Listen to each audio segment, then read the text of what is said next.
ওয়াইলুল লিকুল্লি হুমাযাতিল লুমাযা। ওয়াইল নামক জাহান্নাম প্রত্যেক ওই ব্যক্তি যে হুমাযা এবং লুমাযা, অর্থাৎ যে পরনিন্দা করে এবং দুশ্চর্চা করে। এক নম্বর হলো কি? পরনিন্দা করে, দুশ্চর্চা করে। 3 নম্বর গুণ, যে মাল জমা করে আর প্রতিনিয়ত তার হিসাব করে। 4 নম্বর গুণ, মালকে মনে করে মালই তার সব কিছু পুরা করবে, তার হায়াতের শান্তির বস্তু একমাত্র মাল, এবং মালই তাকে চিরঞ্জীব করবে, এই ধারণাটা যে পোষণ করবে। তাহলে কয়টা হইল? 4টা। 1 নম্বর গীবতকারী, 2 নম্বর পরনিন্দাকারী, 3 নম্বর মাল জমাকারী এবং হিসাবকারী, 4 নম্বর যে মালকে মনে করে মালই তার চিরঞ্জীবী হওয়ার একমাত্র কি মাধ্যম। এই 4টা মন্দ গুণে যে গুণান্বিত হবে তার জন্য এই শাস্তি। ওয়াইলুন, কি শাস্তি? ওয়াইল নামক জাহান্নাম। কি শাস্তি? ওয়াইল নামক জাহান্নাম। অনেকগুলো, যেমন জেলখানার অনেকগুলো সেল আছে, এক একটা সেলের এক একটা নাম্বার দেওয়া আছে, ঠিক না? এক একটা সেলের এক একটা কি নাম্বার দেওয়া আছে। জাহান্নামের অনেকগুলো প্রকার আছে, আল্লাহ এক এক প্রকারকে এক একটা নাম দিছেন। এই সূরার মাঝখানে শেষের দিকে আসবে হুতামা। হুতামা একটা জাহান্নাম। অনুরূপ ভাবে লাভা, এটা একটা জাহান্নাম। সাফার, এটা একটা জাহান্নামের নাম। ওয়েল, এটা একটা জাহান্নামের নাম। এইভাবে আল্লাহ তাআলা জাহান্নামের প্রত্যেকটা কি রাখছেন? প্রকারের নাম রাখছেন। এক এক প্রকারের মধ্যে এক এক প্রকারের অপরাধীকে দেওয়া হবে। এটা ইনশাল্লাহ আগামী তাফসীরে বলা হবে যখন ওই আয়াত আসবে। যেমনি ভাবে দুনিয়ার জেলখানার সেলগুলো আলাদা অপরাধীদের জন্য, সব অপরাধীকে এক সেলে দেওয়া হয় না, ঠিক তেমনি ভাবে সব অপরাধীকে এক জাহান্নামে দেওয়া হবে। ওয়েল নামক জাহান্নাম কাদের জন্য? যারা এই 4টা মন্দ চরিত্রবান, তাদেরকে দেওয়া হবে ওয়েল নামক জাহান্নাম। 1 নম্বর হইল তারা কি? গীবত করে, মানুষের সমালোচনা করে, মানুষের দুশ্চর্চা করে। আমি খুব সংক্ষেপে বলবো, কারণ এগুলার তাফসীর হয়ে গেছে। সমালোচনাকারী কাকে বলে? অন্যের ভিতরে দোষটা আসলে বাস্তবিক পক্ষে আছে, এই দোষ বর্ণনা করা বলা হয় গীবত। আর তার মধ্যে দোষটা নাই এটা যে বলে, এটাকে বলা হয় কি? তুহুম্মত। এক সাহাবী আল্লাহ রসুলকে বললেন, ইয়া রাসূলুল্লাহ, আমরা যে দুশ্চর্চা করি, দোষটা তো তার কাছে আছে, তো এটা বললে সমস্যা কি? রসুল বললেন, আরে এটাই তো গীবত। দোষ আছে এটা বললেই কি গীবত, আর দোষ না থাকলে এটা বললে কি তুহুম্মত। দুটোটাই মারাত্মক গুণ। তার মানে মানুষ দোষ করলে এটা কি করা যাবে না? চর্চা করা যাবে। কিন্তু আমাদের মধ্যে এই স্বভাবটা অনেক বেশি, এই স্বভাবটা অনেক বেশি। নিজের দোষের চর্চা নাই, অন্যের দোষের চর্চা খুব বেশি। নিজের নামাজ সুন্দর না, হ্যাঁ, নিজের নামাজ সুন্দর না, নিজের রোজা সুন্দর না, নিজের আমল আখলাক সুন্দর না, নিজের লেনদেন সুন্দর না, নিজের পারিবারিক জিন্দেগি সুন্দর না, নিজের আচার ব্যবহার সুন্দর না, কিন্তু নিজের দোষের চর্চা একজনও করি না। কিন্তু অন্যের দোষের চর্চা আমরা বসলেই কি করি। 2 জন বসছে পাশাপাশি, কথা বলতে বলতে বলতে বলতে দেখবেন এক পর্যায়ে চলে গেছে অন্যের দোষ। আর অন্যের দোষের কাছে চর্চা করলে টাইম যে কেমনে যায় এটা বলাই যায়। অথচ এটা সম্পূর্ণ কি ভাই? এটা কেমন একটা পাপ জানেন? এটা এমন একটা পাপ যে পাপের কারণে কিয়ামতের ময়দানে আল্লাহ আটকায়া বলবে, তুমি যাদের দোষ বর্ণনা করছো তারা এই যে এই লোকগুলো তোমার সামনে আছে, তারা আমার কাছে বিচার দিছে, তুমি দোষ বর্ণনা করে তাদের মান সম্মান নষ্ট করছো, আজকে তাদের হক দিয়া যাও, আজকে তাদের হক দিয়া যাও। বলেন তো দেখি কিয়ামতের ময়দানে তাদের হক আমি কি দিয়ে দিব? একমাত্র সওয়াব। একমাত্র কি? সওয়াব। তো দেখা গেছে একজন, দুইজন, তিনজন, চারজনকে দিতে দিতে আমার সওয়াব নাই, শেষ হয়ে গেছে। আরো আসছে কিছু লোক, তখন কি করতে হবে? তাদের গুনাহ আমার বহন করে আমি এত ইবাদত করে জাহান্নামে যাব, আর তারা আমার সওয়াব নিয়ে জান্নাতে চলে যাবে। এই জন্য বলেন যে গীবত করলে নিজের মায়ের গীবত করো, তাহলে আমার সওয়াব নিয়ে মা জান্নাতে যাবে। কি এটা ভালো না? আমার সওয়াব নিয়ে মা জান্নাতে যাবে, এটাই তো ভালো। তো কি লাভ, কি ফায়দা আরেকজনের দুশ্চর্চা করার মধ্যে? কোরআনে বহুত ধমকি আসছে। ও তারা কি আপন মরা ভাইয়ের গোশত খাইতে চায়? এটা কি পছন্দ করে? তার মানে কি গীবত করা মানে আপন মরা ভাইয়ের কি খাওয়া? গোশত খাওয়া। আমার শেখ দামাত বারাকাতুম বলেন, আপনি মনে করেন একজন পিশাব বুজুর্গের মজলিসে আছে, মজলিসে দ্বীনি আলোচনা চলতেছে, তাহলে আসমান থেকে রহমত বর্ষণ হচ্ছে। যেই মাত্র একজনের দোষ বলা শুরু হয়েছে, তখন মনে করবেন যে এই মজলিসে আসমান থেকে শিলা বৃষ্টি, শিলা বর্ষণ হইতেছে, গজবের শিলা। বলেন তো দেখি, শিলা বৃষ্টি হইলে দুইজন প্রেমিক প্রেমিকা যদি বাইরে কথা কয়, তাহলে শিলা বৃষ্টির মধ্যে কি পয়সা থাকবে? না দৌড় দিবে? দৌড় দিবে। কিন্তু আমরা কি করি, যে উনি সম্মানিত লোক, কেমনে ওনার মজলিস থেকে উইটা যায়, আমরা এটা করি না। তো দোষ বলা এটা কি? হারাম, কবিরা। এক নাম্বার খারাপ। দুই নাম্বার লোমাজা, পরনিন্দা করা, মানুষের দোষ তালাশ করা। একটা হলো দোষ বলা, আর একটা কি? দোষ তালাশ করা। যে লোকটা অন্যের দোষ তালাশ করে, আল্লাহ তার দুনিয়াতে একটা শাস্তি দিবে, সে নিজের দোষ থেকে উদাসীন থাকবে। সে কি থাকবে? নিজের দোষ তালাশ করা থেকে কি থাকবে? উদাসীন থাকবে। এটা তার শাস্তি। তো নিজের দোষ থেকে যদি কেউ উদাসীন থাকে, বলেন তো দেখি মরার আগে তার তওবা নসিব হবে? মরার আগে তার তওবা নসিব হবে। কারণ কি? সে তো অন্যের দোষ তালাশে ব্যস্ত, নিজের দোষ তো তালাশই করে না। তো বুঝবে কিভাবে? তওবা করবে কিভাবে? এই জন্য আমরা আরেকজনের দোষ দেখব না। আজকাল এই দুইটা স্বভাবের প্রকৃতির লোক সমাজে অভাব নাই। বসলেই অন্যের দোষ চর্চা করে আর অন্যের দোষ অনুসন্ধান করে। সুতরাং আল্লাহ তাআলা আমাদেরকে এই দোষ থেকে সকলকে হেফাজত করে।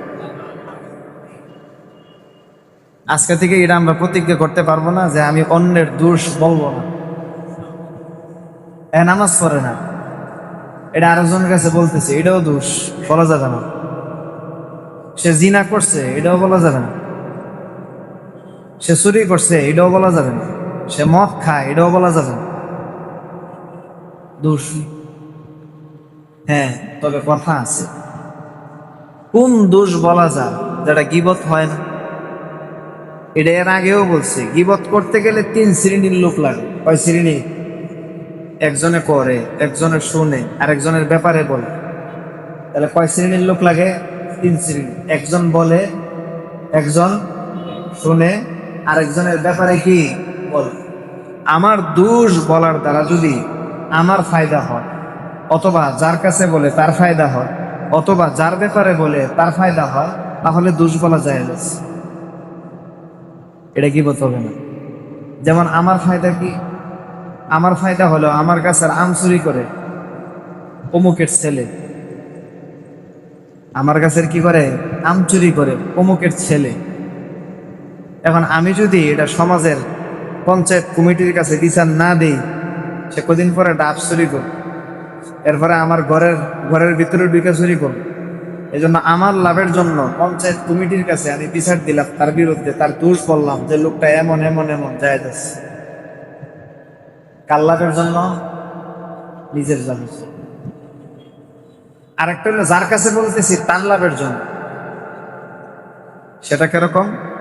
ভাই, আমনে অমুকের মেয়েকে বিবাহ করবে, আজ সর্বনাশ, এর মেয়ে যে খারাপ, আমি জানি অমুকের ছেলের সাথে এর কি আছে, প্রেম আছে, সাবধান, এর মেয়েকে যদি আপনি বিবাহ করেন তাহলে আপনার সর্বনাশ হয়েছে। বাস্তবিক এটা আছে।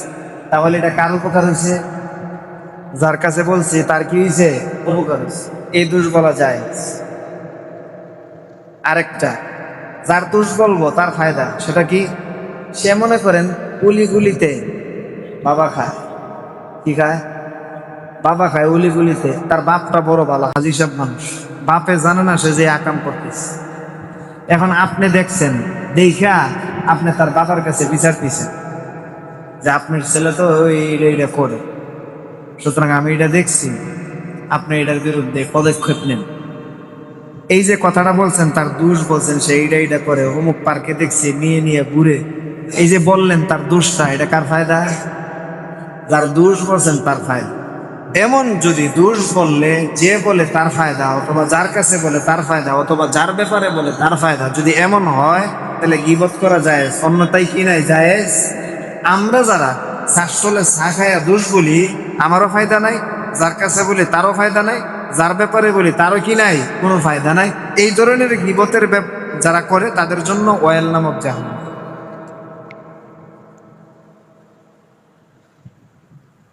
2 নম্বর, পরনিন্দা, দোষ তালাশ করা।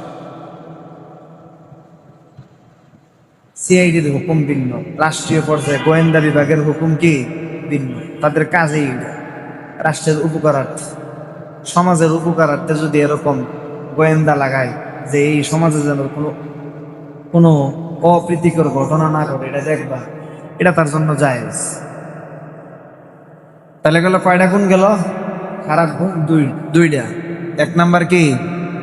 গীবত করা। 2 নাম্বার পরনিন্দা করা। 3 নাম্বার আল্লাযী জামা মালাহু ওয়া আদ্দাদা। 3 নাম্বার গুণ, যারা মাল জমা করে এবং সব সময় গণনা করে। গোনা যায় কিনা, সকালে একবার গণে, আবার বিকালে কি আরেকবার গণে। মাল জমা করে এবং মালটা গণে, সব সময় গণে। এলো 3 নাম্বার। 4 নাম্বার, তাফসীরের কিতাবে লেখছে 3 নাম্বার গুণটা পূর্বের 2 গুণের কারণ। 3 নাম্বার গুণটা পূর্বের 2 গুণের কি কারণ? যাদের মধ্যে পরনিন্দার স্বভাব আছে, গীবত করার স্বভাব আছে, তারা ইহকালটাকে অনেক বড় মনে করে। তারা ইহকালটাকে কি অনেক বড় মনে করে। তাদের কাছে ইহকালের মর্যাদাটা অনেক বড়।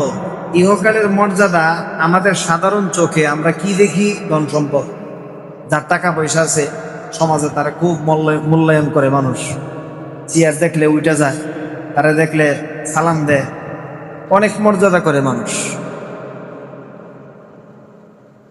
তাহলে যার নাকি এই 2 স্বভাব থাকবে, অর্থাৎ মানুষের গীবত করে এবং পরনিন্দা করে, সে দুনিয়াটাকে অনেক বড় মনে করে, ধন সম্পদকে অনেক বড় মনে করে।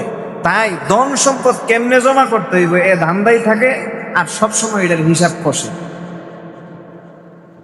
গেল 3। 4 নম্বর, ইয়াহসাবু আন্না মালাহু আখলাদা, এবং সে ধারণা করে মাল তাকে চিরঞ্জীব করবে, মাল তাকে চিরঞ্জীব করবে। এই যে মাল তাকে চিরঞ্জীব করবে, আর আগের গুণে আছে মাল জমা করবে এবং গণনা করবে।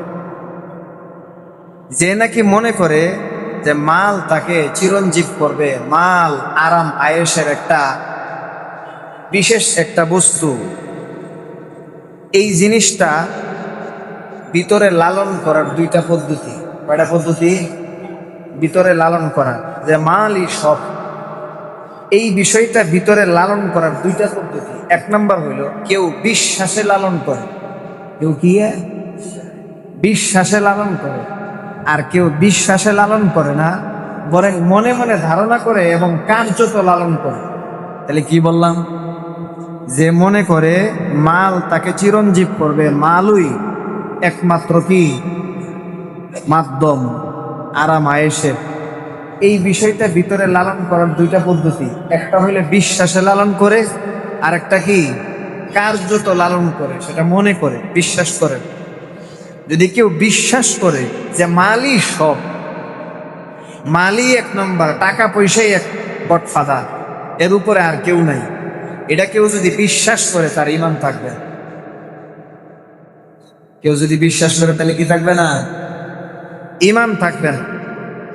যেমন সেকুলার মতে যারা বিশ্বাস, সেকুলারিজম অর্থাৎ নাস্তিক, সোজা কথা, যারা পরকালকে বিশ্বাস করে না, আল্লাহ খোদাকে বিশ্বাস করে না, জান্নাত জাহান্নামকে বিশ্বাস করে না, তারা অর্থনীতিটাকেই তারা পুঁজি মনে করে যে এটাই আসল। অর্থনীতিটাকে কি মনে করে? আসল মনে করে। যেমন চাইনা, চাইনা তারা কিন্তু কোনো ঈশ্বরে বিশ্বাসী না।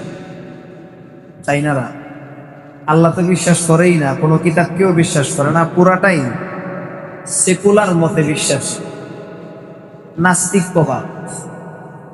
যার কারণে চাইনাদের মতাদর্শ হইল যে ব্যবসা, অর্থনীতিটাই সবচাইতে বড়।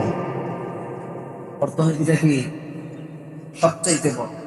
যার কারণে চাইনারা অর্থনৈতিকভাবে পুরো বিশ্বের মধ্যে রাজনীতি করতেছে।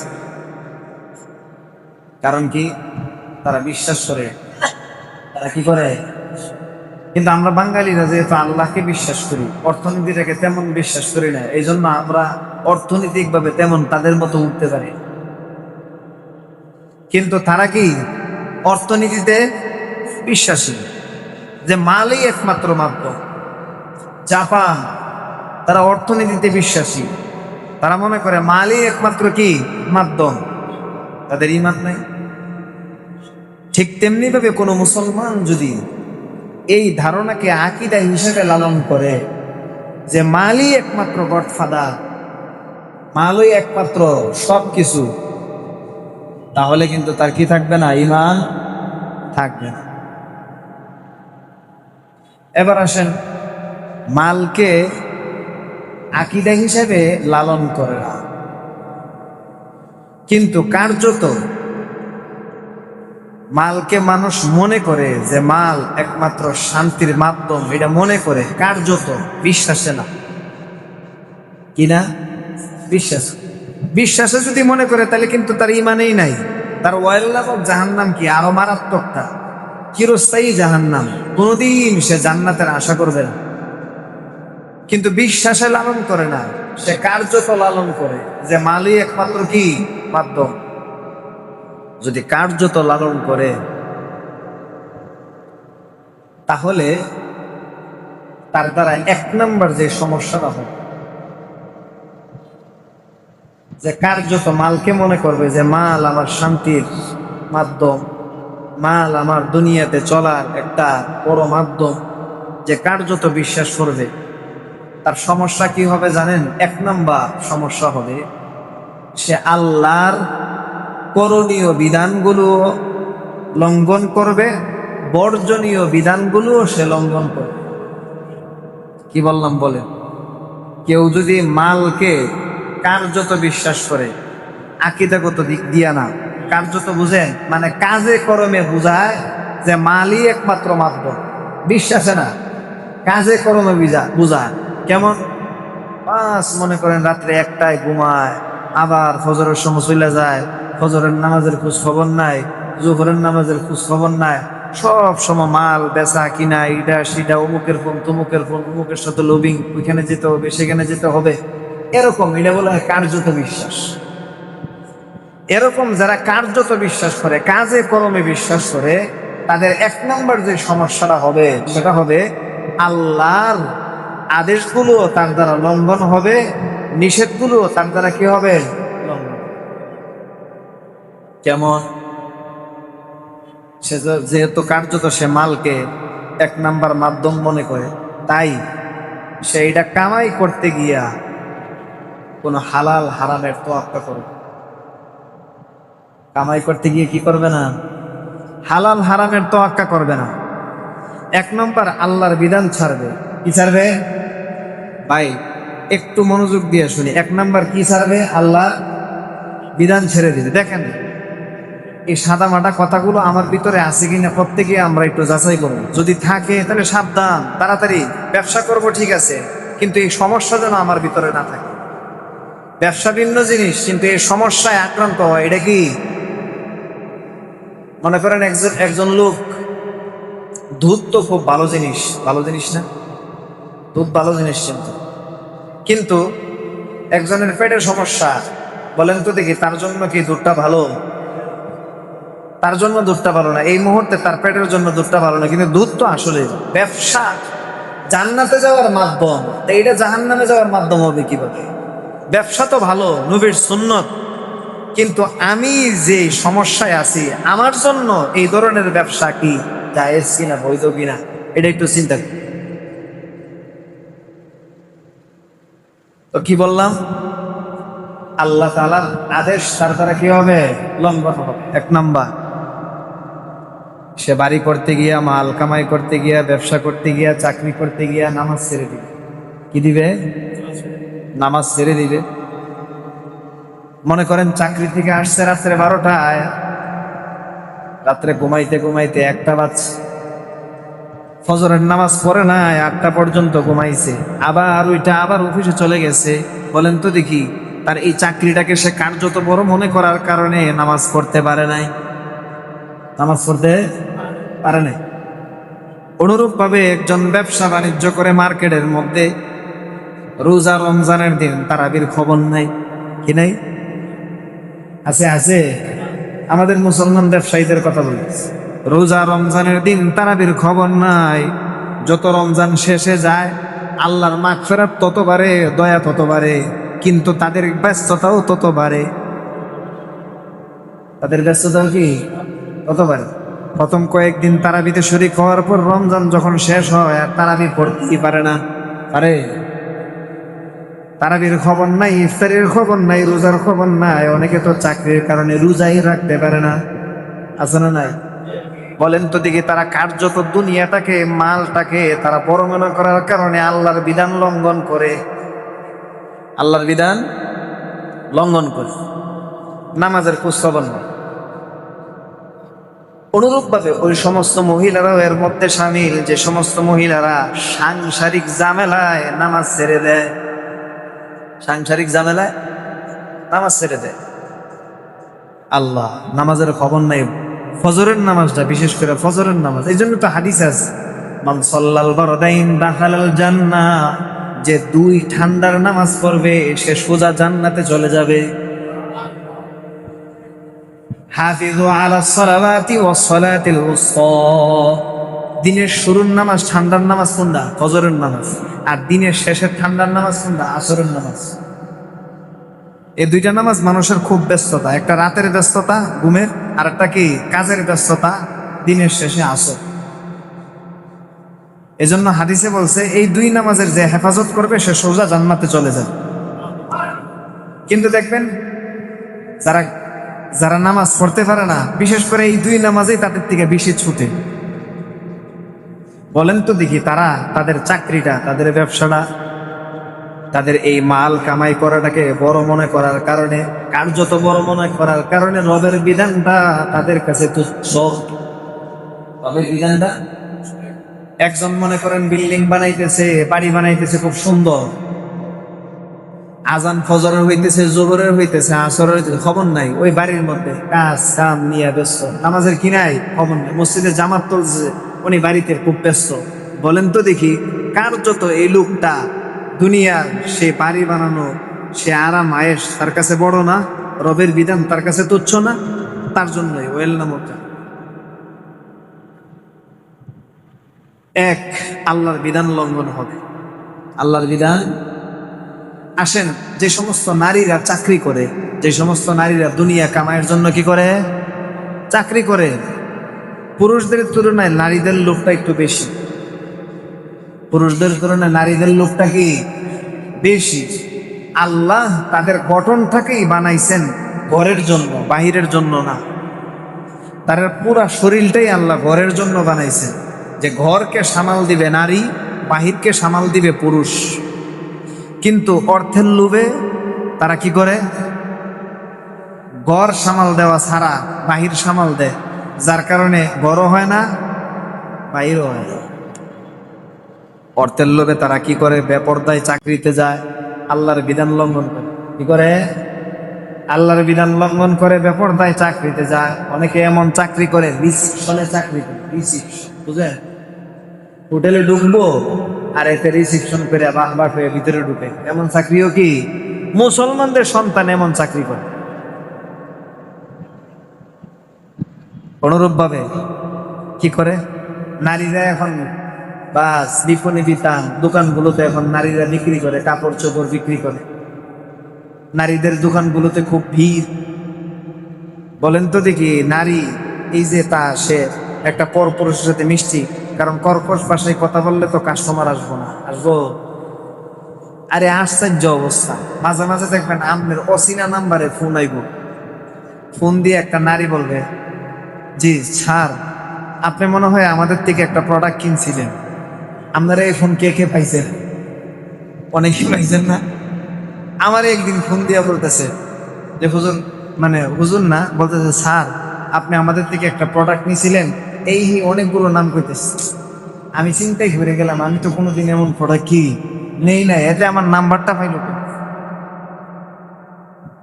এরে যে বলতেছে আচ্ছা আচ্ছা ঠিক আছে, সে বলতেই আছে আমাদের একটা পণ্য নেন, আরেকটা নেন, দেখেন মানে সে আমার এটা কি নেওয়াবি কি নাইবি, তার এত কথার মায়ের ফেস করে। আমি কইছি না, আমি কোনো প্রোডাক্ট নেই নাই, আমি নিলে সরাসরি নিলাম, রেখে দেন।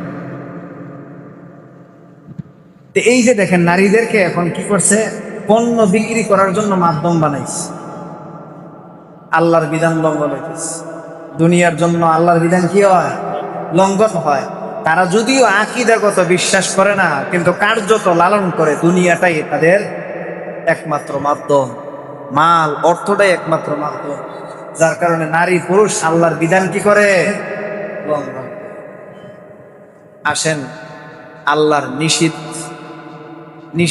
নিষেধের বিধানটাও লঙ্ঘন করে। কিভাবে? এক নাম্বার, আল্লাহ বলছে হারাম খাওয়া যাবে না। কি খাওয়া যাবে না? হারাম খাওয়া যাবে না। হারামের মধ্যে দুইটা জিনিস সবচাইতে বেশি প্রাধান্য পায়। এক নাম্বার সুদ, দুই নাম্বার ঘুষ। এক নাম্বার সুদ, দুই নাম্বার ঘুষ। মনে রাখবেন, সুদ আর ঘুষ দুইটা হলো মাল কামাইয়ের সবচাইতে বড় উপায়। ব্যাংকিং পুরাটাই সুদের উপর। ব্যাংকিং পুরাটাই কি?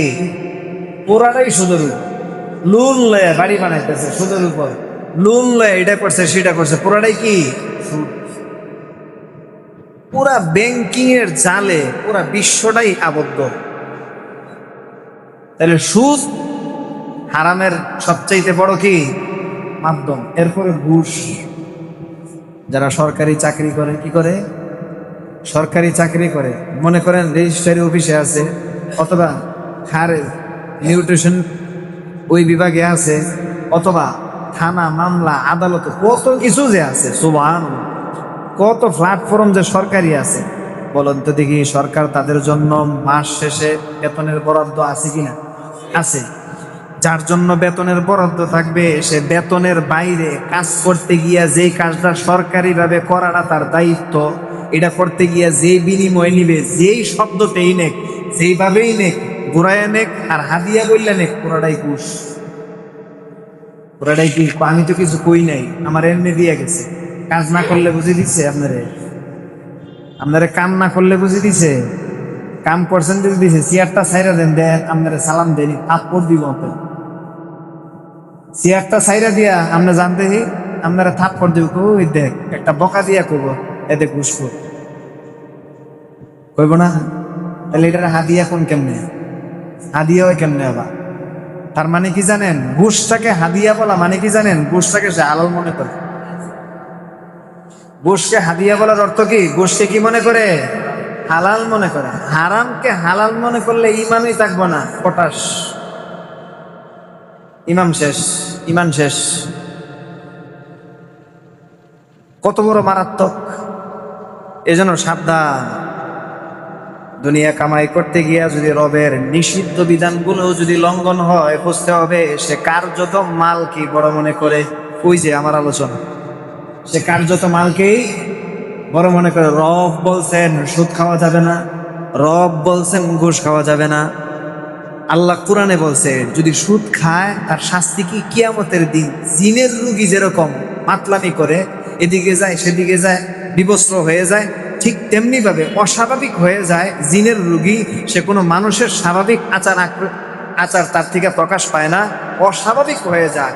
সুদখোর ঠিক তেমনি ভাবে কিয়ামতের ময়দানে অস্বাভাবিক হয়ে যাবে, মনে হয় তাকে চিনে ধরছে। এটা তার শাস্তি। কিয়ামতের ময়দানে সবাই চিনবে এই লোকটা সুদখোর, এই লোকটাকে সুদখোর সবাই চিনবে। আর ঘুষ, আল্লাহ রসুল হাদিসে বলছেন যেই অঙ্গটা ঘুষের টাকায় বর্ধিত হয় তার জন্য জাহান্নাম হয়ে আওলা উত্তম। কি উত্তম কইছে? জাহান্নাম ওই তার শরীরের জন্য কি উপযুক্ত, উত্তম। গেল দুইটা। 3 নম্বর মিথ্যা কথা বলা। কি বলা? মিথ্যা কথা বলা রবের বিধান লঙ্ঘন করলো, নিষিদ্ধ। মিথ্যা কথা বলা যাবে না, কিন্তু মিথ্যা কথা বললো, রবের নিষিদ্ধ বিধানটা লঙ্ঘন করলো। অথবা মানুষকে ধোঁকা দিয়া সে টাকা নিল। কি দিয়া? ধোঁকা দিয়া। মিথ্যা ছলনা কইরা, মনে করেন মালটা ক্রয় করছে 10 টাকা, সে বলছে ভাই এটা 20 টাকা দিয়ে কিনছি, এটা আমার কিনা 20 টাকা। কি বললো? কিনা 20 টাকা। তাইলে হারাম খাইলে কত টাকা? 10 টাকা। হারাম খাইলে কয় টাকা? 10 টাকা। তাহলে সে রবের বিধান লঙ্ঘন করলো, নিষিদ্ধ বিধানটা লঙ্ঘন করলো। কারণ অর্থটাকে বড় মনে করার কারণে রবের নিষিদ্ধ বিধানটা লঙ্ঘন করলো। তার মানে অর্থটাই তার কাছে বেশি বড়, অর্থটাই তার কাছে কি বেশি বড়।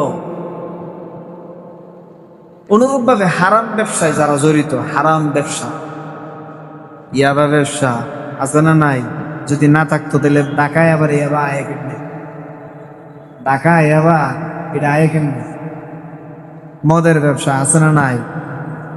নর্তকীর ব্যবসা, সিনেমা হলের ব্যবসা, এবং যে সমস্ত লাইনে শুধু অশ্লীলতা প্রচার করা হয় ওই লাইনগুলোর ব্যবসা।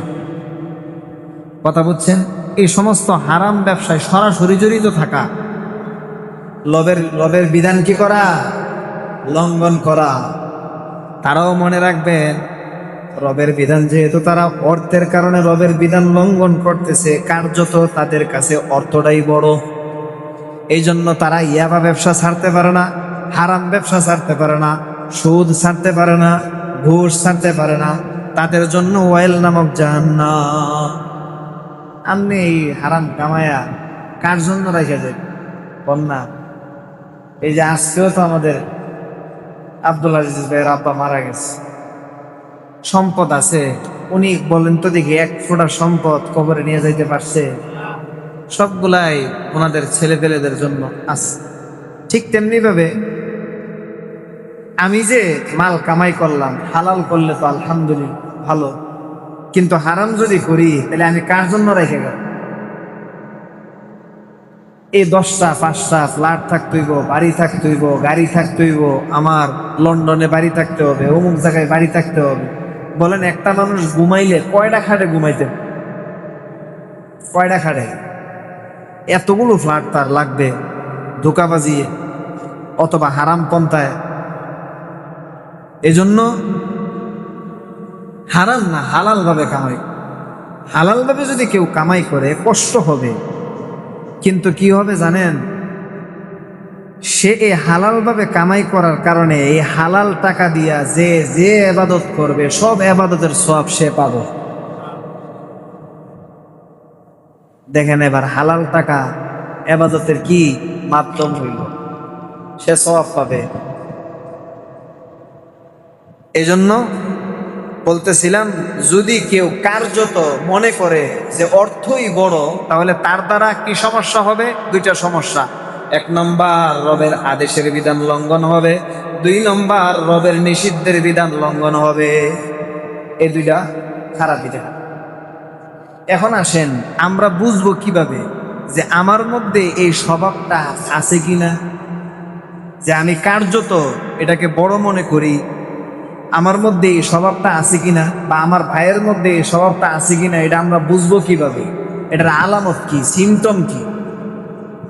জ্বর উঠলে আমরা কেমনে বুঝি? কপালে হাত দিই, সেন্টিমিটার তাপমাত্রা বেশি, তার জ্বর উঠছে। ঠান্ডা লাগলে বুঝি কথাটা ভারী হয়ে গেছে। স্বাস্থ হইলে বুঝি বারবার বাথরুমে যা। এক একটা আলামত আছে না নাই? আছে। কারো ভিতরে যদি এই রূপটা থাকে, সে মালকে বড় মনে করে, মাল জমা করে আর গণনা করে, এই রূপটা যদি কারো ভিতরে থাকে, এটা বুঝবো কি করে? আমি আমার ভিতরে এই রূপটা আছে, এটা বুঝবো কি করে? অনেক রোগ আছে, এক্সরে করতে হয়, এমআরআই করতে হয়, সিটি স্ক্যান করতে হয়, তাহলে ডাক্তারে ধরতে পারে তারা এই চিকন করে হাড়ের মধ্যে একটা চুল ফাটা দিছে, যার কারণে তাই সে ঘুমাইতে পারে না, এভাবে লড়তে পারে না, ব্যথা। সিটি স্ক্যান করে। আমিও একটু এখানে বইসা আমার ভিতরটারে আমি একটু সিটি স্ক্যান করি, তো দেখি যে এই বিষয়টা আমার মধ্যে আছে কিনা। যদি থাকে তাহলে জলদি এটার থেকে তওবা করি, জলদি তওবা। তাহলে সিমটমটা কি? এক নাম্বার, যে অর্থটাকে বড় মনে করে, সে আল্লাহর হক আদায় করে না এবং বান্দার হকও আদায় করতে পারে না। কি করতে পারে না? আল্লাহর হকও আদায় করতে পারে না, বান্দার হকও আদায় করতে পারে না। আল্লাহর হক দুই প্রকার, হুকুকে ওয়াজিবা, হুকুকে মুস্তাহাব্বা। কি বললাম? হুকুকে ওয়াজিবা, হুকুকে মুস্তাহাব্বা, মানে এমন হক যেগুলা আদায় করতে হয়, রবের পক্ষ থেকে আদেশ করতে হয়, না করলে গুনাহ হয়। আরেক কিছু হক আছে এমন হক যেগুলা করলে সওয়াব হয়, না করলে গুনাহ নাই। এটা হলো আল্লাহর হক। অনুরূপ ভাবে বান্দার হকও আদায় করতে পারে না। বান্দার হকও দুই প্রকার, হুকুকে ওয়াজিবা, হুকুকে মুস্তাহাব্বা। অর্থাৎ যে সমস্ত হক অন্যের উপর আমার আছে, এই হকটা আদায় করা জরুরি, না করলে আমি গুনাহগার হব, এটা ওয়াজিব। আরেকটা হইলো গুনাহগার না করলে সওয়াব পাবো, না করলে কি সওয়াব পাবো। আসেন আল্লাহর হুকুকে ওয়াজিবা কি? এক নাম্বার যাকাত, এক নাম্বার যাকাত, দুই নাম্বার সদকাতুল ফিতর, তিন নাম্বার কুরবানি। বলেন এক নাম্বার কি? এক নাম্বার যাকাত, আল্লাহর হুকুকে ওয়াজিবা, এক নাম্বার যাকাত, দুই নাম্বার সদকাতুল ফিতর, তিন নাম্বার কুরবানি। যদি যাকাত না দেয় তাহলে আল্লাহর হক লঙ্ঘন করতেছে, মানে তার কাছে মালটা বড়। মালটা কি? যেহেতু যাকাত দেয় না, তাহলে বোঝা যায় তার মধ্যে রূপটা আছে। সে কি মনে করে জানেন? ওই যে গণনা করে না, 1 লাখ, 2,500 টাকা দিলে তো আমার 1 লাখ আর বান্ডিনটা তো আর পুরো হইতেছে, বুঝছেন? 1 লাখ না, 1 লাখ যদি 2,500, লাখে 2.5% না, 2.5% যদি হয়, তাহলে বান্ডিল থেকে যদি আমি 2,500 টাকা দিই, তাহলে তো আমার বান্ডিল কি হইতেছে না, পুরো হইতেছে না। ওই জামা আমালা ও আত্মাতা গণনা করে দেয় 2,500 কম, এবছর আর কি, এবছর আর জাকাত কি দেব। অথবা সে কত বাহানা করে জাকাত থেকে বাঁচবার লাগে, মালটা দিয়া দেয় আরেকজনকে, তোরে দিয়া দিলাম, তোরে কি দিয়া দিলাম, তুই আমার 100 দিস, একবারে মালিক বানাইয়া দিলাম। মানে জাকাত থেকে বাঁচবার লাগে কত বাহানা। তাইলে এদের যদি এই রূপটা তার মধ্যে থাকে, মানে এই সিমটমটা দেখা যায়, সে জাকাত দেয় না, তাহলে বুঝতে হবে এই গুণটা, এই রূপটা তার মধ্যে কি আছে। আসেন সদকাতুল ফিতর দেয় না, তাহলে বুঝতে হবে এই রূপটা তার মধ্যে আছে। 3 নম্বর কুরবানি দেয় না, বুঝতে হবে এই রূপটা তার মধ্যে আছে। আসেন এবার মুস্তাহাব কি কি? মসজিদের নির্মাণ হবে, মসজিদ কি হবে? নির্মাণ হবে, মাদ্রাসার কাজ হবে, অথবা ফি সাবিলিল্লাহ আরো বিভিন্ন খাদে, যে জায়গার মধ্যে দিলে, আল্লাহর রাস্তায় আপনি দিলেন, তাবলিগের মধ্যে আপনি দিলেন, মসজিদে দান করলেন, মাদ্রাসায় দান করলেন, এগুলাই দিলে সওয়াব হবে না? এটা মুস্তাহাব। মনে করেন কোনোদিন সে মসজিদে 1 টাকা দিতে পারে না, কোনোদিন মসজিদে 1 টাকা দিতে পারে, বললেই মনে করেন সিফা সাফা দিয়ে আরেকটা যা, বুঝছেন? বললেই কি মাদ্রাসার কথা বললেই সিফা সাফা দিয়ে আরেকটা যা, তাবলিগের কথা বললেই যে এখানে কিছু টাকা লাগবে, সিফা সাফা দিয়ে কি আইটা যায়। বুঝতে হবে তার মধ্যে এই রূপটা আছে, যার কারণে সে মাল কি করতে পারে না, আল্লাহর রাস্তায় খরচ করতে পারে না। গেল। আসেন, বান্দার হুকুকে ওয়াজিবা আদায় করতে পারে না যদি এই রূপটা থাকে।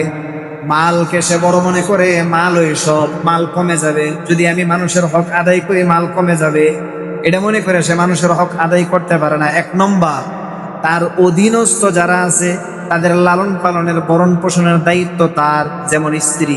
এক নম্বর কি? স্ত্রী। বিবাহ করছে, মোহর 4 লাখ টাকা মোহর দিব, কদিন পরে ফাউ দিয়ে বুঝ, ফাউ ধরে কি এই যে আমারে মাফ করে দাও, আমার তো 4 লাখ টাকা দেওয়ার কি নাই, ক্ষমতা নাই, তোমার 4 লাখ টাকা মাইল ছেড়ে দেখাইবার লাগে কইছিলাম আর কি। কথা বুঝছেন? তাইলে এটা হুকুকে ওয়াজিবা সে নষ্ট করলো। কি করলো? হুকুকে ওয়াজিবা। এখনো আছে অনেক মুরব্বীরা বিয়া করছে পরে, এখন মা হয়ে গেছে, নানি হয়ে গেছে, এখনো বিড়ির মোহর কি দেয়, আশায় আছে আমি মরলে আমার সম্পত্তিকে দিবনে ফুলার, এই আশায় আছে। সে কিন্তু কি করলো? বান্দার হক নষ্ট করলো। 2 নম্বর, বাপ মারা গেছে। কি গেছে? এ ভাই মনে রাখেন ভালো করে, বাবা মারা গেছে, বাবার রেখে যাওয়া সম্পত্তি চুল ছাড়া ভাগ হবে। কি বলছি? চুল ছাড়া। লবণটা আছে না বাবার রেখে যাওয়া, লবণটা, লবণটা পর্যন্ত ভাগ হইব। এই ভাগের মধ্যে বইন অংশ পাইব, ঘরের লবণটা পর্যন্ত ভাগ হবে যদি বাবার টাকার কিনার হয়, এবং এটা বোনেরও অংশ পাবে। যদি বোনের অংশ না দেয় বুঝতে হবে এই রূপটা তার মধ্যে আছে। ইয়াহসাবু আন্না মালাহু আখলাদা আল্লাযী জামা মালাহু ওয়া'আদ্দাদা ইয়াহসাবু আন্না মালাহু আখলাদা। যার ভিতরে এই রূপ থাকে সে বোনের অংশ দিতে পারে না, যার ভিতরে এই রূপ থাকে সে ভাইয়ের অংশ দিতে পারে না, যার ভিতরে এই রূপ থাকে সেই টিমের সম্পদ দিতে পারে না। নিজের বাপ ভাই মারা গেছে, সম্পদ রেখে ইতিম আছে বাতিজা, বাতিজাকে সে লালন পালন করছেন, বাতিজা তো বুঝে না ইতিম, কাগজ পাতি খুঁজা পায় না, বিচারা পায় না, কথা বোঝেন না, দলিলা দিল্লা বাতিজার কাছে কি নাই। চাচা জানে যে আমার ভাইয়ের সম্পত্তি কোন জায়গায় কি আছে, বাতিজার কাছে লুকাইয়া রাখছে। আছে না নাই আমাদের সমাজে? আছে। বিশেষ করে এই রূপটা বেশি। বাবা মারা গেছে, বাপের সম্পত্তি এখনো ভাগ করে নাই, এই সমাজে অনেক লোক আছে। বুঝতে হবে তাদের মধ্যে এই রূপটা আছে। কি আছে? এই রূপটা থাকার কারণে তারা মানুষের হক আদায় করতে পারে না। অনুরূপ ভাবে মানুষের থেকে টাকা আনছে বইলা দিয়ে দিবে 1 বছর অথবা 2 বছরের কথা বইলা, কিন্তু এখনো টাকা দিতে পারে না, পরিশেষে এই দেশ ছেড়ে চলে গেছে আরেক দেশ। এমন আছে না নাই? আছে। বুঝতে হবে তার মধ্যে এই রূপটা আছে, তার মধ্যে এই রূপটা আছে। অনুরূপ ভাবে নিজের বোন অবিবাহিত, তালাক দিয়ে দিছে, বিধবা হয়ে গেছে, এখন লালন পালনের দায়িত্ব কার? ভাইয়ের।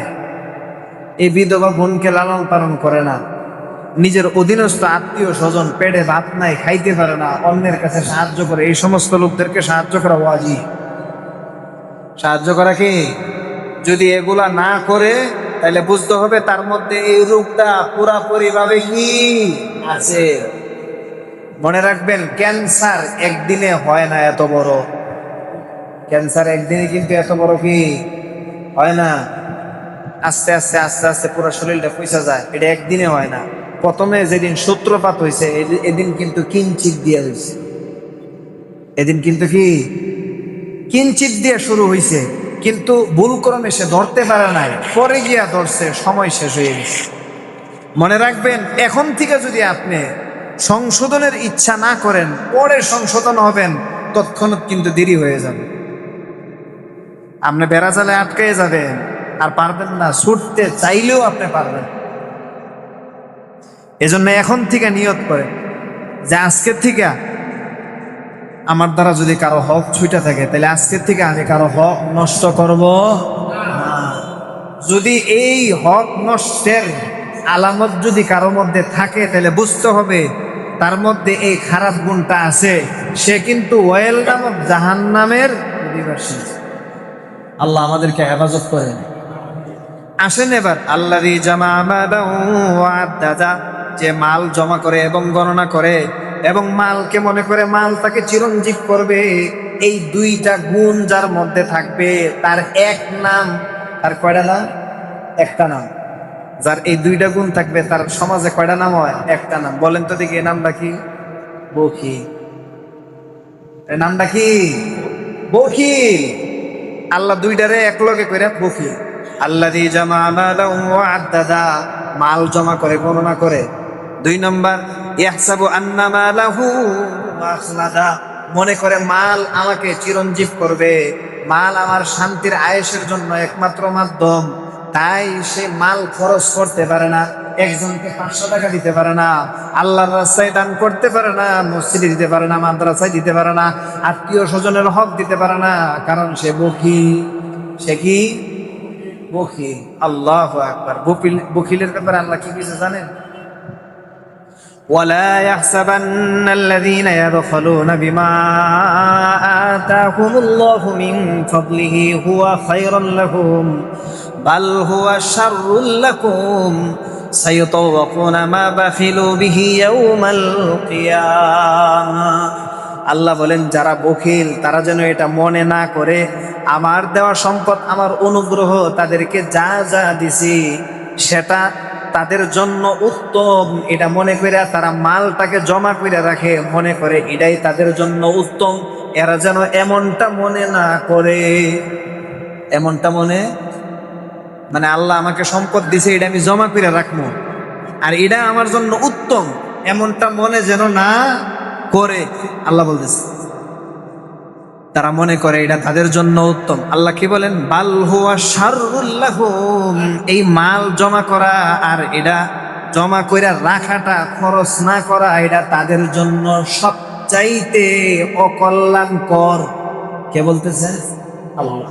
বাল হুয়া শাররুল লাহুম, আল্লাহ বলতেছে তারা মনে করে অনেক কল্যাণ, আমি বলতেছি খোদা এটা তাদের জন্য অনেক অকল্যাণ। কোনটা? এই ডিস্টার্ব করে, চুপ করে বসে থাক। এটা তাদের জন্য কি? অকল্যাণ। কে বলতেছেন? আল্লাহ। এরপরে কি বলতেছেন জানেন? সাইয়ুতাওয়াকুনা মা বাখিলু বিহি ইয়াউমাল কিয়ামা, তারা যেই ধন সম্পদের কারণে কৃপণতা করছে, এই ধন সম্পদ কিয়ামতের ময়দানে আমি সাপ বানাইয়া, পেড়ি বানাইয়া তাদের গলায় পেঁচাইয়া দিব। নাউযুবিল্লাহ। সাইয়ুতাওয়াকুনা মা বাখিলু বিহি, তারা যেই ধন সম্পদ নিয়ে কৃপণতা করছে, ওই ধন সম্পদটাকে আমি কিয়ামতের ময়দানে সাপ, বিষাক্ত সর্প বানায় আমি তাদের গলার মধ্যে পেঁচাইয়া দিব। নাউযুবিল্লাহ বলে। হাদিসের মধ্যে আসছে, ইবনে মাসউদ রাদিয়াল্লাহু তাআলা আনহু বর্ণনা করেন, আল্লাহ রাসূল সাল্লাল্লাহু আলাইহি ওয়াসাল্লাম ফরমান, মা মিন আহাদিন লা ইউআদ্দি যাকাতা মালিহি ইল্লা মুসিলা লাহু ইয়াউমাল কিয়ামা শুজাউন আকরা হাত্তা ইউতাওয়াকা বিহি ফি উনুকিহি। আল্লাহ রাসূল ফরমান, যে মালের যাকাত দেয় না, যে মালের, আর কে দিতে পারে না? বখিল। কে দিতে পারে না? বখিল। বখিল, যে বখিল মালের যাকাত দিতে পারে না, মনে রাখবেন তার এই মাল তাকে টাকওয়ালা সাপের দৃষ্টান্ত বানায়া ওই সাপটাকে কিয়ামতের ময়দানে তার গর্দানে ফেসাইয়া দেওয়া হবে। নাউযুবিল্লাহ। অনুরূপ ভাবে আরেক হাদিস, আল্লাহ রাসূল ফরমান, মা মিন যী রাহিমিন ইয়াতি যা রাহিমিহি, এক আত্মীয় অভাবে পইরা আরেক আত্মীয়র কাছে আসছে। ভালো করে বুঝি, মা মিন যী রাহিমিন ইয়াতি যা রাহিমিহি, এক আত্মীয় অভাবে পইরা আরেক আত্মীয়র কাছে আসছে। ফায়াসআলুহু মিন ফাজলি মা ইনদাহু, আল্লাহর অনুগ্রহে যে সম্পদ সে পাইছে, ওই সম্পদ থেকে ওই আত্মীয় তার কাছে কিছু চাচ্ছে, যে ভাই আপনি আমারে কিছু টাকা দেন, আমি তো অভাবে আছি, চাউল ডাউল নাই, কিছু টাকা দেন। কিন্তু সে কি করে নাই? দেয় নাই। ফায়াদখলু বিহি আলাইহি, সে কৃপণতা কইরা তাকে দেয় নাই। আল্লাহর হাবিব কি বলেন, ইল্লা উখরিজা লাহু ইয়াউমাল কিয়ামা শুজাউন মিন নার, কিয়ামতের ময়দানে তার এই মালটাকে সাপের আকৃতি দিয়া তার গর্দানে পেঁচাইয়া দেওয়া হবে, হাত্তা ইয়াতালাম্মাজু, এই সাপ তাকে ধ্বংসন করতে থাকবে। নাউজুবিল্লাহ বলেন। এই সাপ তাকে কি করতে থাকবে? ধ্বংসন করতে থাকবে। বখিলের শাস্তি, বখিলের কি শাস্তি? কারণ বখিল কে? যে নিজের 1 টাকা নিজের মালিকানা থেকে বের হতে দেয় না। আর একটু যদি গাঢ় বখিল হয় তাহলে কি করে জানেন? শুধু নিজেরটা না, যেটা নিজের কাছে নাই অন্যের কাছে আছে ওইটাও সে আশা করে, অন্যায়ভাবে কি করে? আশা করে। মানে নিজের মালিকানার থেকে বের হতে দেয় না, আবার অন্যের মালিকানার সে কি চায়। যেমন একজনের 10 তলা বিল্ডিং, সে চায় আমার 10 তলা বিল্ডিং কবে হইব, এমন 10 তলা বিল্ডিং কি কবে হবে। তাহলে এ ধরনের বখিল আল্লাহ রসুল নিষেধ করছেন। কি বলছেন জানেন? হাদিসের মধ্যে, নাসাই শরীফের হাদিস, আল্লাহ রসুল বলছেন, ইত্তাকুজ যুলমা ফা ইন্নাল যুলমা যুলমাতুন ইয়াউমাল কিয়ামাহ, তোমরা জুলুম থেকে বাঁচো, কারণ জুলুম কিয়ামতের ময়দানে অন্ধকার হবে। 2, ওয়াত্তাকুশ শুহা ফা ইন্নাশ শুহা আহলাকা মা কানা ক্বাবলাকুম, তোমরা কৃপণতা থেকে বাঁচো, কৃপণতা তোমাদের পূর্বে যারা ছিল তাদেরকে ধ্বংস করে ফেলছে। কৃপণতা আমাদের পূর্বে যে উম্মত ছিল এই উম্মতদেরকে কৃপণতা ধ্বংস করে ফেলছে। এরপরে আল্লাহ রসুল কি বলেন? তাদেরকে ধ্বংস কেমনে করছে? হামালাহুম আলা আন সাফাকু দিমাআহুম ওয়াস্তাহাল্লু মাহারিমাহুম। 1 নম্বর, কৃপণতার কারণে, লোভের কারণে মালটাকে নিতে গিয়ে রক্তপাত করছে। কি করছে? মানুষ টাকার জন্য সন্ত্রাসী করে না? টাকার জন্য সন্ত্রাসী করে না? লোভ, লোভ, মালের লোভ। 2 নম্বর, হালালটাকে কি মনে করে? হারাম। হারামটাকে হালাল মনে, হারামটাকে হালাল মনে। আল্লাহ রসুল আরো ধমক দিছেন, শুনো, ঈমান আর কৃপণতা 2টা একসাথে এক অন্তরের মধ্যে জমা হইতে পারে না। আরো কঠোর কথা না? আরো মারাত্মক কথা। ঈমান আর কৃপণতা একটা, এই 2টা এক অন্তরে কি হইতে পারে না? জমা হইতে পারে না। লা ইয়াজতামিউ শুহহুন ওয়া ঈমানুন ফি কলবি রাজুলিন মুসলিমিন, এক মুসলমানের অন্তরের মধ্যে কৃপণতা আর ঈমান এক হইতে পারে না। তাহলে আমরা কি বুঝলাম? আল্লাযী জামাআ মালাহু ওয়া আদ্দাদা, আল্লাহ যে বলছেন তারা মাল জমা করে, মাল গণনা করে। অনুরূপভাবে ইয়াহসাবু আন্না মালাহু আখলাদা, তারা মনে করে মাল তাদেরকে চিরঞ্জীব করবে। এই 2টা গুণ মিললে আমরা কি বুঝলাম? এই লোকটা কি কৃপণ, এক কথা। তাহলে এবার আসেন, ওয়াইলুল লিকুল্লি হুমাযাতিল লুমাযা, ওয়াইল নামক জাহান্নাম প্রত্যেক ওই ব্যক্তির জন্য যে গীবত করে এবং পরনিন্দা করে এবং যে বকি, এবং যে কি বকি। তাহলে এবার বলেন তো দেখি, আজকে আমরা এই তাফসীরের মধ্যে কয়টা জিনিস পাইলাম? 3টা। কয়টা জিনিস পাইলাম? 3টা খারাপ গুণ পাইলাম। 1 নম্বর গীবত, 2 নম্বর পরনিন্দা, 3 নম্বর কৃপণতা। বলেন তো দেখি, এই 3 গুণ থাকলে তার জন্য কি শাস্তি? ওয়াইল নামক জাহান্নাম। তাহলে এখন আমরা এখানে যারা আছি, কার এমন দুঃসাহস আছে যে 3 গুণে গুণান্বিত হইয়া আমি ওয়াইল নামক জাহান্নামে যাইতে চাই? কার এমন দুঃসাহস আছে? একজনেরও নাই। তাহলে যদি না থাকে, তাহলে আজকের এই মজলিসে আমরা তওবা করি, ওয়াদা করি যে আজকের থেকে কোনো মানুষের গীবত করব না। আল্লাহ আমাকেও তৌফিক দান। আজকের থেকে কোনো মানুষের গীবত করব না। 2 নম্বর, কোনো মানুষের দোষ তালাশ করব না। 3 নম্বর, কৃপণতা করব। কৃপণতা, মসজিদে কিছু টাকার প্রয়োজন, দিয়ে দিলাম। মাদ্রাসায় চাইছে, দিয়ে দিলাম। অমুকে গরিব হাত পাচ্ছে, দিয়ে দিলাম। আত্মীয় স্বজন কি কি হক পাবে না পাবে এটা দিয়ে দিলাম। না দিতে পারলে তাদের কাছে মাফ চাইলাম বা ওসিয়ত করে গেলাম। এইভাবে একটা পন্থা করতে হবে ইনশাআল্লাহ। আল্লাহ আমাদের সকলকে এই 3 মন্দ গুণ থেকে আল্লাহ আমাদের সবাইকে হেফাজত করে। ওয়া আখিরু দাওয়ানা আলহামদুলিল্লাহ।